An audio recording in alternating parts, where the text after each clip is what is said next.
Salut à tous, la communauté de Tous Nés pour réussir. J'espère que vous vous portez bien, j'espère que tu te portes bien. Aujourd'hui, on se retrouve, je te fais une petite vidéo pour t'expliquer comment dépasser tes 33%, tu sais, de capacité d'endettement. Tu as déjà dû entendre parler de ça. Tu sais que normalement, théoriquement, on est bloqué à 33%. Notre capacité d'endettement est bloquée à 33% de nos revenus. Alors peut-être que tu as déjà essayé d'investir et à chaque fois que tu vas à ta banque, tu ne comprends pas pourquoi elle te dit, ben non, vous dépassez votre capacité d'endettement. Et du coup, je vais t'expliquer comment faire pour la dépasser.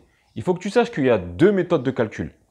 Il y a des banques, celles que moi je n'aime pas, parce que c'est impossible, il faudrait leur ramener, pour rentrer dans leur calcul à eux, il faudrait leur ramener une affaire à 25% pour que ça passe. Et tu sais très bien que si tu cherches déjà pour trouver une affaire à 10%, on bataille quand même. Il y en a, mais on bataille. Donc si tu suis leur calcul de capacité d'endettement classique, il faudrait ramener des affaires à 25%. Donc je vais t'expliquer comment ça se passe. Imagine que toi et ton conjoint, vous ayez 3 000 euros de salaire à deux. Vous avez déjà un loyer de 800 euros en location ou en résidence principale. Tiens d'ailleurs, top, je reprends la vidéo après. Je vais juste te faire une petite parenthèse sur ça. Pourquoi? Tu sais que j'aime bien développer, même avec mes participants sur le groupe WhatsApp et tout. On développe. Beaucoup te disent de ne pas acheter la résidence principale. Je ne vais pas refaire le débat dessus parce que soi-disant après tu ne pourras pas investir. Donc pour moi, je vais encore une fois te donner ma vision des choses. Je te confirme que la banque préférera que tu aies une résidence principale. Tu vois là, dans le cas que je viens de t'expliquer, vous gagnez 3 000 euros, vous avez 800 euros de loyer en location. Maintenant, imagine que tu gagnes la même chose, mais que tu aies 800 euros de loyer en pré-résidence principale, donc que tu payes chaque mois où tu vas venir rembourser du capital. Donc, tout cela te dit que lorsque tu es en location, tu peux investir à vitam aeternam. Mais une chose simple, lorsque tu es en location, la banque, elle prend en charge, elle prend en compte ton loyer que tu payes en location. Donc, elle vient le dégréver de tes revenus. Donc ça, ils oublient de vous le dire, tu vois. Pour moi, il faut acheter sa résidence principale, mais bien l'acheter.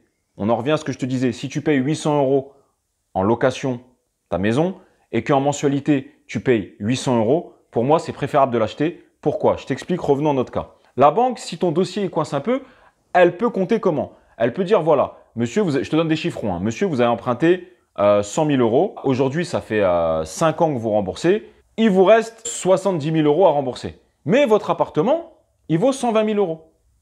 Donc déjà, potentiellement, vous vous êtes enrichi de 50 000 euros. Si demain, vous avez un micmac ou vous nous faites une galère, on sait que peut-être on peut vous le saisir et le vendre. Et vous vous êtes déjà potentiellement enrichi de 50 000 euros. Si maintenant, pareil, ça faisait 5 ans que tu étais dans l'appartement à payer 800 euros et que ton dossier est compliqué, la banque, elle va même pas avoir cette capacité de recul à se dire, tiens, peut-être que je peux lui saisir ça parce que ça a pris de la valeur. Elle va dire, non, monsieur, vos 800 euros, vous les avez dépensés tous les mois, vous n'avez rien capitalisé. C'est vraiment 800 euros de perte sèche. Il faut que ta mensualité soit au moins inférieure ou égale au prix de la location sur le marché de ta ville. Si ton appartement que tu me payes 800 euros location, lorsque tu vas l'acheter, tu vas payer 1300 euros de mensualité, non, reste en location.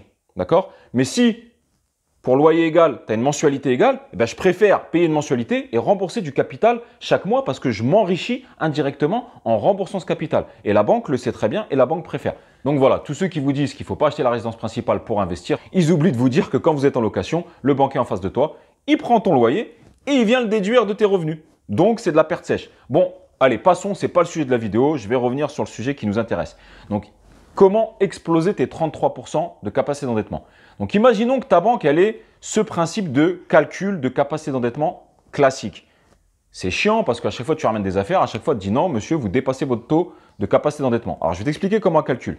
Imaginons, on reprend, tu as tes 800 euros de loyer, plus peut-être 200 euros de crédit voiture, même si tu sais que je ne te conseille absolument pas d'avoir des crédits passifs. Mais on va essayer de se coller à la situation d'un plus grand nombre de gens. Beaucoup de gens ont 800 euros de loyer, 200 euros de crédit voiture, et ils gagnent 3 000 euros par mois. Comment la banque calcule? Elle prend tes dépenses qu'elle divise par tes revenus. Là, dans ton cas, 800 euros de loyer, résidence principale ou loyer perdu, bref, passons, plus 200 euros de voiture, tu as 1 000 euros de sortie pour 3 000 euros de revenus que vous rentrez. Elle divise, vous êtes à 33% d'endettement. D'accord? Maintenant, tu vas vouloir lui ramener un appartement. Comment elle va calculer? De la même façon. Imaginons que tu veuilles acheter un appartement, je prends des chiffrons, hein, qui te rapporte 1 000 euros de loyer. Et ça te fait payer une mensualité de 650 euros. Tu te dis sur le papier, c'est pas trop mal. Quoique si tu as suivi mes formations, tu sais que nous, on va pas sur ça. Mais voilà, tu ramènes ça. Donc là, ta banque qui calcule la capacité d'endettement de façon classique, comment elle va procéder? Elle va faire pareil. Elle va prendre toutes tes dépenses divisées par toutes tes rentrées. Donc, elle va toujours reprendre tes 800 euros de loyer, plus tes 200 euros de crédit voiture, on est à 1000 euros, plus tes 650 euros du nouveau prêt où tu vas toucher 1000 euros de loyer. Donc, on reprend. Elle va prendre les 800 plus les 200 plus les 650 euros de mensualité. Donc, elle va faire 1650 euros divisé par tes revenus, 3000, plus les 1000 euros de loyer auxquels elle va pondérer 30%, parce que tu sais qu'elle pondère 30% parce qu'elle estime qu'avec ça, tu payes charges de copropriété, taxes foncières, etc. Donc, elle va faire 1650 divisé par 3000 plus les 700 euros de loyer qu'elle considère que tu touches et tu arrives à un taux d'endettement de 45%. Donc, tu te dis, mais je comprends pas, à chaque fois que je ramène un truc, ça va pas. Eh ben oui, c'est parce qu'elle calcule de la mauvaise des façons. Aujourd'hui, il y a beaucoup de banques qui calculent encore comme ça, mais il y a beaucoup de banques qui commencent à changer ça et ils calculent avec la méthode ce qu'on appelle du différentiel. Et là, nous, ça nous intéresse en tant qu'investisseurs, cette méthode du différentiel. Dans le cas précédent, il faut que tu leur ramènes une affaire à 25% pour rentrer dans leur clou. Dans le cadre du différentiel, il faut que tu ramènes une affaire, allez, minimum 8% de rentabilité et généralement, ça rentre dans les clous. C'est comme si tu en as une qui te dit, ouais, il faut que tu me fasses Ninja Warrior en 2 minutes et l'autre qui te dit, vas-y, tranquille, prends ton temps, mais au moins, arrive jusqu'au bout. Même si tu n'arrives pas à monter la planche, essaye de le faire, tu vois. Donc voilà, c'est vrai que j'aime bien imager avec des conneries, tu vois. Mais pour moi, on peut parler de sujets sérieux, de fiscalité, d'immobilier, etc. Et on peut déconner. Donc c'est pour ça que j'aime bien imager. Comme ça, tu es en train de te dire dans ta tête, ah ouais, je vois ce qu'il veut dire. Dans une banque, c'est le parcours du combattant. Et l'autre, le parcours n'est pas hyper facile, mais il est quand même moins difficile. Donc maintenant, je vais t'expliquer la méthode du différentiel. Et pourquoi il faut que tu ailles dans des banques qui pratiquent cette méthode. Et ne bouge pas, je vais te donner les banques qui pratiquent cette méthode. Qu'est-ce que c'est la méthode du différentiel? On reprend exactement le même cas. Tu touches 3000 euros avec ta femme de revenus. Pareil, tu as toujours tes 800 euros de loyer, plus tes 200 euros de crédit voiture. Ça, dépêche-toi de me le rembourser. Passons. Donc, tu as toujours tes 800 euros de loyer, plus tes 200 euros de crédit voiture. Pareil, tu veux faire un investissement locatif et tu te dis, pareil, j'achète le même bien qui va me rentrer 1000 euros de loyer et qui va me faire payer 650 euros de mensualité. Et là, la banque qui fait le différentiel, comment elle va calculer? Elle va prendre ton loyer de 1000 euros. Elle va toujours le pondérer de 30%. Donc, pour elle, tu rentres que 700 euros de loyer. Donc, tu vois, tu rentres 700 euros de loyer, mais d'un côté, tu as 650 euros de crédit. Donc, là où est la différence, c'est que pour elle, là, tu fais un bénéfice de 50 euros. Pour elle, tu es en bénéfice de 50 euros. Et ces 50 euros mensuels, elle va venir les rajouter sur tes revenus de toi et ta femme, de 3000 euros que vous touchez. Donc, pour elle, maintenant, vous allez toucher 3050 euros. Et quand on va faire le calcul, tes 800 euros de loyer, plus tes 200 euros de crédit de voiture, divisé par 3050 euros, eh bien, elle tombe sur 32% de taux d'endettement. Donc, tu vois, tu as même baissé ton taux d'endettement par rapport à ta situation initiale. Pourquoi? Parce qu'elle pratique la méthode du calcul de différentiel et du coup, en te faisant l'abattement de 30% sur le loyer encaissé, elle prend le reste. Si ça dépasse la mensualité, eh bien, tant mieux pour toi, elle vient le rajouter à tes revenus. Si c'est en dessous de la mensualité, elle viendra encore le dégréver à tes revenus. Donc nous, notre but pour devenir rentier et investisseur, il faut travailler avec ces banques qui pratiquent le différentiel. Et c'est comme ça que tu vas devenir rentier en ramenant à chaque fois des affaires où il reste 100, 150 de delta, 200. Et c'est en accumulant toutes ces petites sommes que tu vas vite te retrouver avec 1200, 1300 euros et du coup, tu vas venir augmenter ta capacité d'endettement. Aujourd'hui, moi, je vais te donner les banques à ma connaissance qui le font. Bah, déjà la mienne. J'adore ma banque, le Crédit Mutuel. Attention, c'est pas parce que moi, mon Crédit Mutuel est top, ça peut changer d'une agence à l'autre. Ça peut changer d'un conseiller à l'autre. Mais ce que j'aime bien dans ces banques dites de famille, entre guillemets, c'est que voilà, il n'y a pas de mode d'emploi, et c'est-à-dire on ne peut pas affiner.